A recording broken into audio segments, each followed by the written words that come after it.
ओम शांति।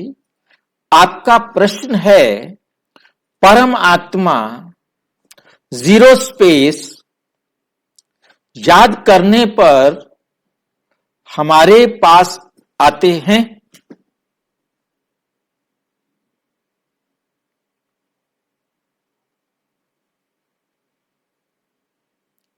दुनिया ये समझती है भोग लगाने का टाइम आता है तो भी कहते हैं परमात्मा आओ भोजन को खाओ, और वो समझते हैं कि परमात्मा ने भोजन स्वीकार किया। और जब भी कोई मुसीबत आती है तो परमात्मा को बुलाते हैं तो परमात्मा आया और हमारी प्रॉब्लम को सोल्व कर गया। यहां तक कि गीत भी बना दिया, संग संग चलते हैं बाबा मेरे।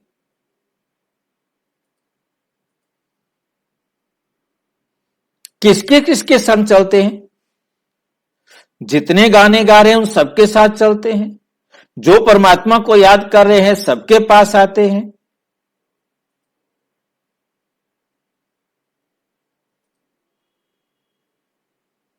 सोचना है, चाहे वो भगत के रूप में याद कर रहे हैं, चाहे ज्ञान के रूप में याद कर रहे हैं, कैसे भी याद कर रहे हैं, परमात्मा को याद करने वाले के पास परमात्मा आए।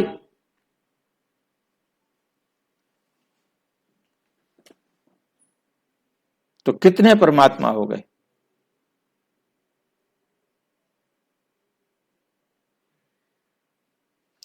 इसीलिए भक्ति मार्ग में कह दिया, कुंभ में जल, जल में कुंभ, बाहर भीतर पानी। परमात्मा कण कण में है, जरे जरे में, सारा संसार परमात्मा में है, परमात्मा सारे संसार में है। परंतु ये दोनों ही बातें गड़बड़ हो जाती।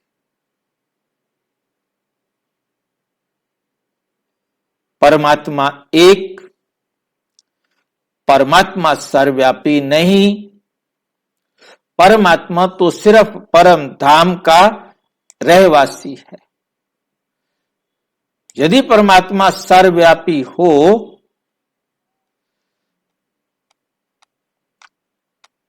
फिर तो परमात्मा को ढूंढने की भी जरूरत नहीं। फिर हम परमात्मा को ढूंढ क्यों रहे हैं? क्या जरूरत पड़ गई है परमात्मा को ढूंढने की? गीता में लिखा कि जब जब धर्म की ग्लानि होती है तो मैं आता हूं। जब वो आता है तो इसका मतलब वो सब जगह नहीं है। यदि परमात्मा सब जगह है तो फिर आता क्या है? इस बात को हमें बहुत अच्छी तरह से समझना है। परमात्मा एक, वो सबके पास आता नहीं, तो फिर क्या आता है?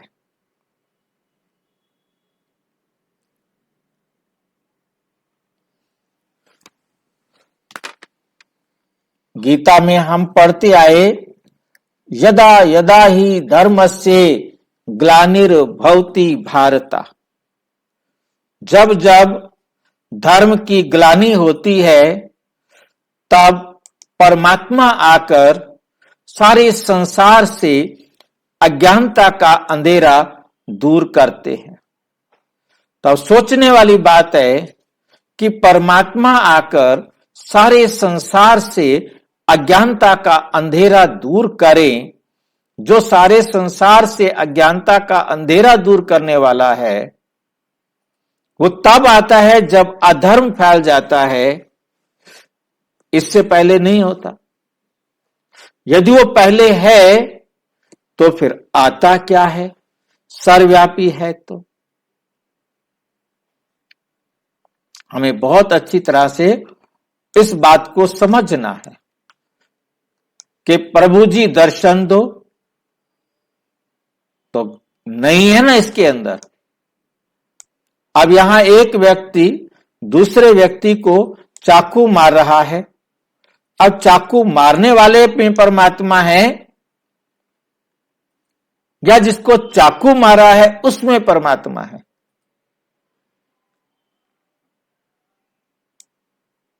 चाहे मारने वाले को याद कर रहा है, मारने वाला या मरने वाला एक भी परमात्मा को याद कर रहा है, तो वहां परमात्मा आ जाए और परमात्मा की उपस्थिति में कोई मर्डर कर रहा है, ये प्रभु जी बचाओ, यहां परमात्मा आ जाए तो परमात्मा की उपस्थिति में भी पाप और भ्रष्टाचार हो।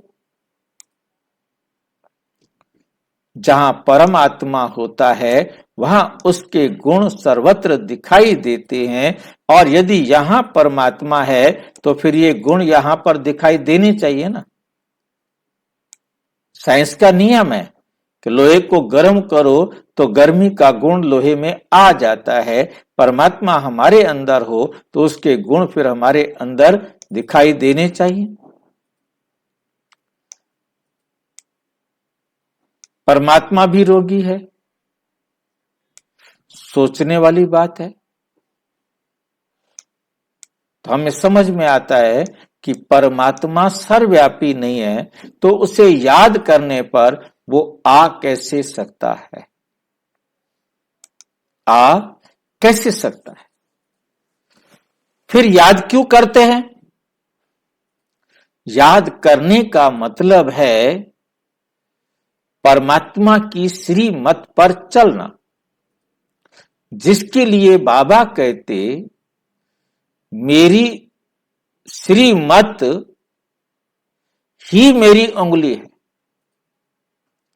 यदि आप परमात्मा की श्रीमत के अनुसार देख रहे हैं, सुन रहे हैं, बोल रहे हैं, कर्म कर रहे हैं, जैसा परमात्मा ने डायरेक्शन दिया हुआ है, तो आपको परमात्मा याद है।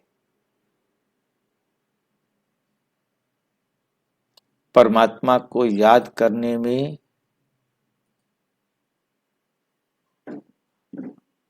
आपको कोई खुशी नहीं मिल रही, कोई प्राप्ति नहीं मिल रही, आप परमात्मा की श्रीमत पर नहीं चल रहे। क्योंकि परमात्मा की श्रीमत पर चलना माना खुशी मिलना, सुख मिलना, आनंद मिलना। परमात्मा की श्रीमत पर चलने से ही सारी प्राप्तियां होती हैं, सारे गुण मिलते हैं। गुण मिल रहे हैं, खुशियां मिल रही हैं, सुख मिल रहा है, तो अपनी बुद्धि में समझ लेना है कि परमात्मा की श्रीमत हमारे साथ है, जिसके आधार पर हम तरक्की, उन्नति, ऊंचाइयों को प्राप्त कर रहे। हमारे में लगातार सुधार हो रहा है तो परमात्मा हमारे साथ है, सुधार नहीं हो रहा है तो परमात्मा हमारे साथ नहीं। बाकी आता नहीं, खाता नहीं, ना कुछ आकर के तिनका तोड़ता। परमात्मा आते हैं तो कहते मैं अपनी मर्जी से आता हूं और आकर मैं सारे संसार की आत्माओं को रास्ता दिखाता हूं, परंतु याद करने पर नहीं आते।